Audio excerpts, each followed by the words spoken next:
What is up, guys? It's your boy Theorycraft Cacus, and today we have some massive final shape information. As soon as I sit down to start making my Pantheon guide for this week, Bungie drops an absolute scorcher of an article. The final shape weapon tuning preview, going over all of the buffs and nerfs to weapon archetypes, exotics, and more coming within the final shape, and so let's get started.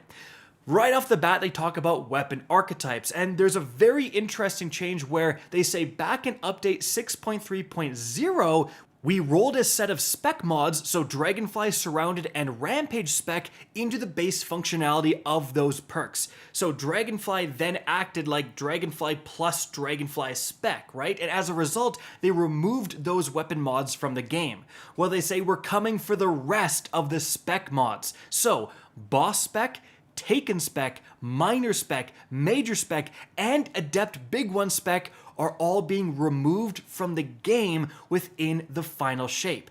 And to counteract for this, they're just adding straight PvE damage bonuses to pretty much every weapon archetype in the game. So here's exactly what they're doing. First of all, they say, we're happy with the damage output of exotic primary weapons and trace rifles, so we are only slightly reducing their damage bonus versus red bars. In most cases, this means their damage output is roughly unchanged since they received the buffs below. So they reduced the damage bonus versus minors from 40% currently to 30%, except for the fighting line. And again, this is going to be offset by a lot of the buffs we're going to talk about.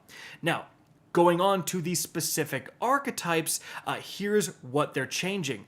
They've increased the base PvE damage versus all combatants for pulse rifles by 20%. Now they say there is exceptions, the Graviton Lance and the Revision Zero's Heavy Burst mode, those both have an intrinsic PvE damage buff built in, but still, 20% damage boost for every other pulse rifle.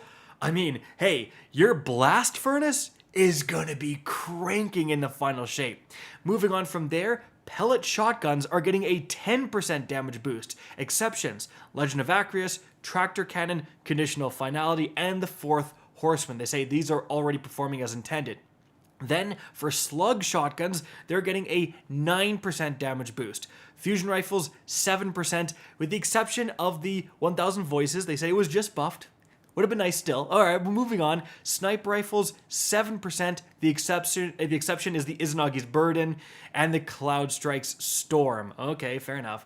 Then the Glaive projectiles are a 7% boost as well. Linear fusion rifles getting a 5% boost. And then moving on, they say they've increased the damage versus minors red bars specifically, and this stacks with the base PvE damage increase that we just talked about. So again, everything we just mentioned is every PvE enemy, and then the following is just red bars. So, sidearms, trace rifles, scout rifles, and bows, 20% damage buff against red bars. Auto rifles and pulse rifles, 15% damage buff. Now they say, for pulse rifles, this is in addition to the above buff, and the Graviton Lance and Revision Zero's Heavy Burst mode are included, i.e. pulse rifles would do 1.2 times 1.15 equals 38% more damage to red bars. So you're basically telling me that every legendary pulse rifle on the game, again, Blast Furnace, is going to basically get the exotic weapon buff against red bars in the final shape? That is crazy. And again, pulse rifles, make sure you're farming good blast furnaces, good LC's rifles, all of that stuff. They are going to be cracked in the final shape. Moving on from there, submachine guns are getting 10% more damage against red bars. Hand cannons, 5%. Then they say increased damage versus majors. So this is only orange bars below bosses and mini bosses. They say trace rifles, 20% damage boost against majors. Then they say increased damage globally, including PvP. Machine guns, 7%. So 7% on everything. And swords, also 7%. Next up, they say splash damage from add clear exotic primary weapons was overperforming in the final shape when combined with the damage buffs listed above, so we've pulled it down slightly on a handful of weapons. They've reduced the splash damage by 10% on Sunshot, Trinity Ghoul, Polaris Lance, and Graviton Lance. And honestly, fair enough, especially Graviton with the other pulse rifle stuff we've already talked about. But moving on from there, Bungie says, several releases back, we gave kinetic weapons a substantial damage bonus in PvE to account for it being harder to use them in subclass builds. In general, we're okay with leaving this in place until we have a better defined role for kinetic weapons. But the bonus damage versus boss tier combatants was making it harder for weapons in other damage types to contribute. So, kinetic damage type weapons no longer deal bonus damage to bosses. Damage to other combatant tiers is unchanged. And they say, for example, a kinetic snipe rifle and a stasis snipe rifle of the same subfamily will both deal the same damage to a boss.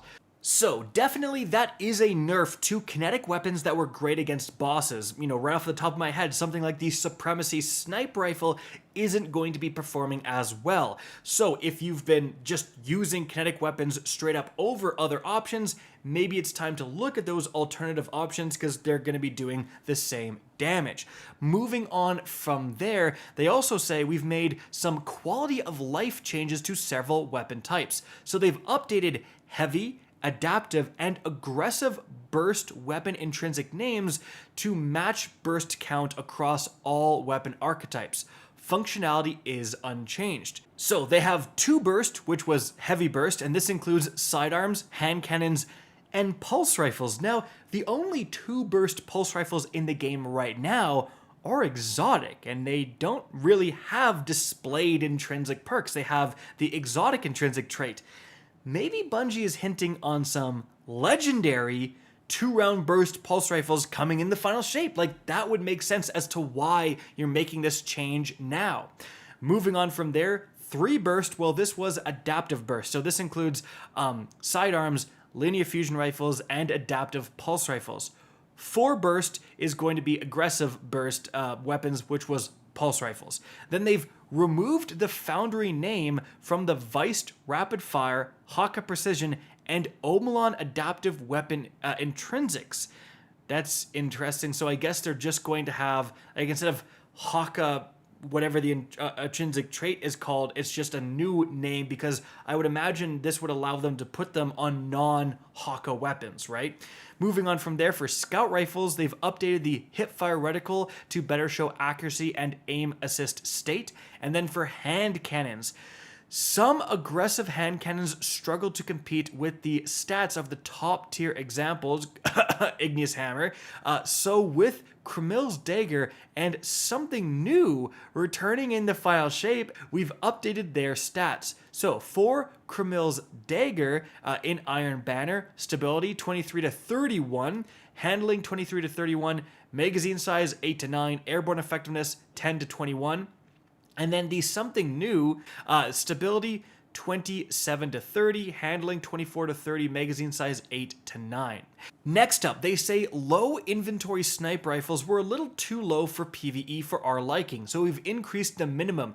They've increased the minimum reserves from 14 to 17 shots, and the maximum reserve is unchanged. Then for linear fusion rifles, adaptive burst linear fusion rifles are strong, but in some cases are quite hard to control. They've reduced the firing animation, kick, and recoil for adaptive linear fusion rifles. Wow, okay, so they're just going to be straight up better in the final shape. Then for wave frame grenade launchers, they say they deal competitive damage as of the Destiny 2 Into the Light update. But some stats on these didn't have a gameplay effect. In this pass, we're adjusting the blast radius. So the size of the wave is now affected by the blast radius stat. This will mostly impact the width of the wave, though the length and height will also be scaled. And they say the default display stat of the blast radius has been changed from 100 to 50, where 50 represents the previous baseline. Any stat over 50 will result in a larger wave segment than what was possible before. So hey, if you have a blast radius masterwork or something that again affects the blast radius, that now just became a lot better on your hullabaloo, for example. Then for the special ammo wave frames, they say wave frame grenade launchers overperform as ad clear weapons in their current state, so we've pulled the length of the wave back a little. So they've reduced the length of the wave from 22 meters down to 15 meters, except for the Dead Messenger. So by proxy, the Dead Messenger will become a lot better of a wave frame because it's going to be performing kind of as it is right now. Moving on from there, swords. They've updated the sword reticle to better indicate its charged state.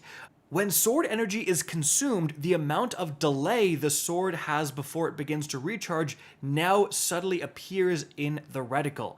And then we have some bug fixes that you can see here. But moving on from there, guys, we have the exotic weapon buffs and nerfs. And starting things off, we have the Divinity.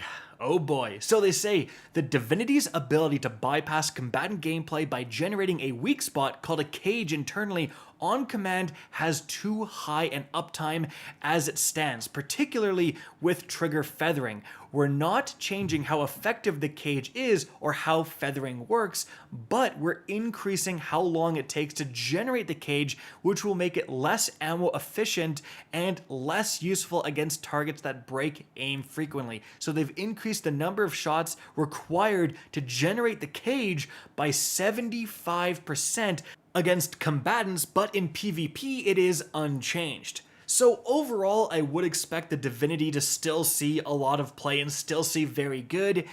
You're just going to have to put on those special ammo finders a lot more frequently when you're in a long damage phase, because it will just use up more ammo than you're used to.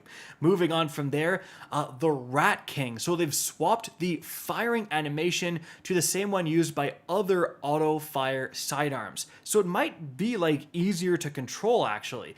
Moving on from there, the Devil's Ruin. So they fixed an issue where the firing animation from the Devil's Ruin would get applied to other equipped sidearms if the weapon was swapped during the firing animation. Moving on from there, the Symmetry. They say it needs a little attention. So the catalyst for the Symmetry exotic scout rifle now provides plus 10 reload speed, plus 10 handling, and the eddy current perk in addition to its existing effects. That's a pretty reasonable buff. Moving on from there, oh boy, they say the Galahorn's Wolfpack rounds always looked like arc projectiles, regardless of the weapon's actual damage type. So they've updated the visuals of Wolfpack rounds to match the damage type of the weapon. For example, on Galahorn, they will use solar effects. On the Royal Entry Void rocket launcher buffed by Galahorn, they will have void effects. That's actually really cool. Okay, I was thinking we're nerfing Galahorn. Thank goodness that's not the case. Moving on from there, the Touch of Malice. They've increased the duration of burn applied by the Darkness Ball against combatants from 2 to 3.5 seconds. Next up, they say the Osteostriga made it too easy to spread poison across a whole encounter from a couple of kills on weak combatants. So they say it now has a 4-second cooldown on the poison burst on kills. Poison burst from sustained damage doesn't receive this cooldown. That's going to be a pretty big nerf to the Osteostriga, to be perfectly honest. Like, oh boy, if you're planning on just running the Striga through the Legend campaign of Final Shape, you may need to reconsider. Moving on from there, they say Necrochasm's ad clear roll wasn't as strong as we'd like. So the intrinsic perk now provides increased reload speed after precision kills. Very good. Then they say increase the duration of burn applied by the Curse Thrall explosion against combatants from 2 to 3.5 seconds, kind of yet again. And they say the catalyst has been rebuilt. So it's called One for Thrall. damaging 3 combatants in quick succession provides a period of increased damage, range, and aim assist. Dude, the Necrochasm might be pretty darn good, actually, after this buff. Next up, they say, while the Lament's damage is roughly equivalent to other swords, the healing on hit largely removes the intended downside of using a sword for boss DPS. Okay, so they say they've reduced the healing effect by 20%. They say, while this weapon does inherit the 7% global buff to swords, we've reduced the damage of the high end of the chained heavy attack by 20% from that point. This means combos at lower stacks are less affected by the change than combos at high stacks. So, nerf to the Lament right there. Moving on from there, they say the Dead Man's Tail rapid fire hipfire fantasy isn't landing as we'd like. So, at a baseline, Cranial Spike now stacks stability in addition to aim assist and range, plus 2 per stack. They've increased the reload speed benefit of Cranial Spike stacks as also. Then with the Catalyst while hip firing, they say slightly reduced accuracy benefits. They've increased magnetism fall off scale 1.6 to 1.7. They've increased the baseline rate of fire from 130 RPM to 140, oh boy, and they've removed the PvE only damage buff that scaled with stacks of Cranial Spike and added 15% damage bonus at maximum stacks of Cranial Spike. So I guess that's just going to apply more damage everywhere for PvP as well? I mean, if they're increasing the rate of fire and the damage when hip firing with the Dead Man's Tail, I mean, we've been here before, guys. It makes a big difference.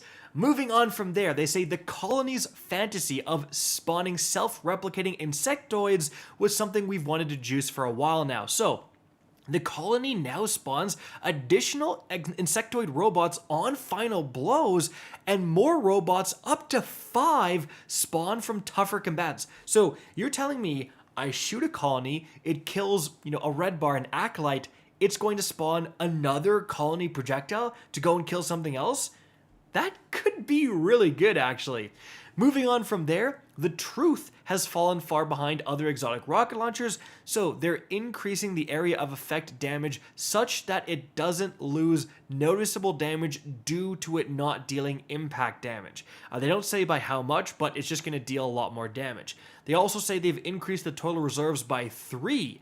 This is on top of the reserve change to high impact rocket launchers from the 7.3.5 update. So the Truth will have a lot of rounds.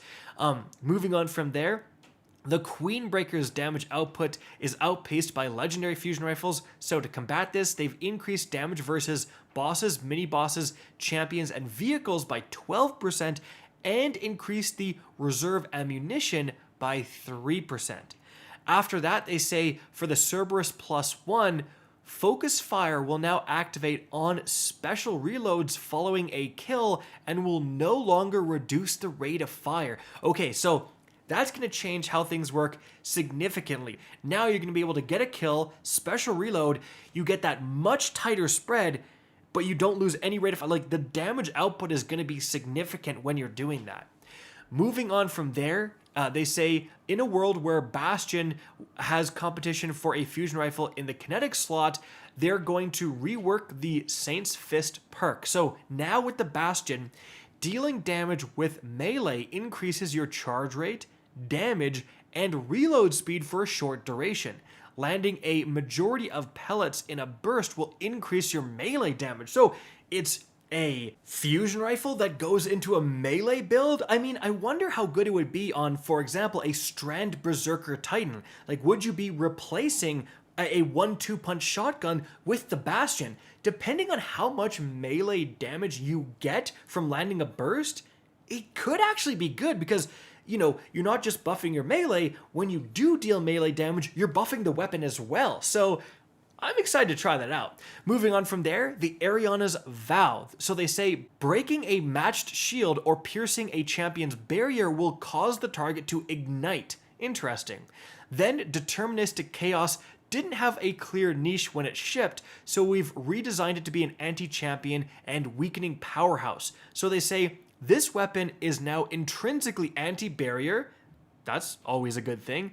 And the heavy metal and hexadecimal perks have had their locations and behavior swapped. So heavy metal now causes every 4th bullet to make targets volatile, and then hexadecimal now causes every 16th bullet to also weaken targets. Next up, they say the flexibility offered by the fundamentals on the Borealis, Andy Hardlight, and the Dead Messenger is useful, but it has some problems. So, the fundamentals perk on all 3 of those exotic weapons now maintains its state across death or respawn. So that's actually quite useful. You change something to arc, and you die, when you get revived, it's still going to be arc or whatever else you've changed it to.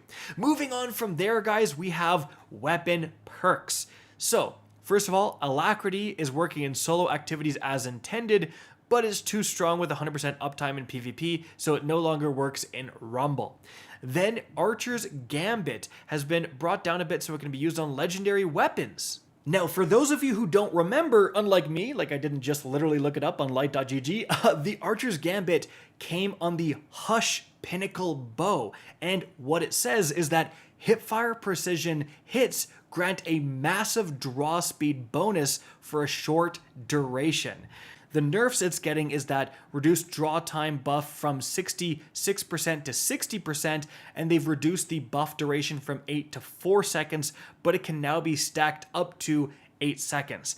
So get ready for some hip fire and bows coming in the final shape. Moving on from there, Grave Robber needed some extra love. Now it will activate on dealing damage with a powered melee in addition to standard melee kills. Oh, okay. And that actually means that Grave Robber will have a Demolitionist-like effect in terms of DPS. So let's say I have a rocket launcher or a grenade launcher with Grave Robber. Previously it was trash, but now if I'm DPSing a boss and I'm a hunter, I throw my smoke at the boss, I instantly reload my magazine. I don't know if that's going to make stuff like that meta, but it is something to note. Next up, oh boy, Chain Reaction is too strong on special ammo weapons in its current form. So, for special, about 15% smaller area of effect size and 20% less damage. Now, for heavy, it's the same area of effect as before and 30% more damage. So guys, the Forbearance grenade launcher just got a pretty significant nerf because, you know, the Forbearance was incredible because of Chain Reaction. So, yeah. Turns out, if you farm the Undercurrent with Volt Shot, that's actually looking a little bit more spicy. Now, will people switch to that? Well, again, like Volt Shot is not getting a nerf, so maybe that will start to outpace the effectiveness of the now nerfed Chain Reaction. We'll have to wait and see. Moving on from there, guys, Eddy Current. They say it was a little too slow to activate, so now it takes 1.5 seconds of sprinting to activate instead of 3. It also provides a bonus to handling and a 5% scalar bonus on each stat at base. Okay, being amplified will immediately activate the perk at its maximum effectiveness. Then Underdog was shelved for a long time, so instances of Underdog have been replaced with Pulse Monitor. So they swapped an absolutely trash perk with a very bad perk. I don't get this change here, Bungie.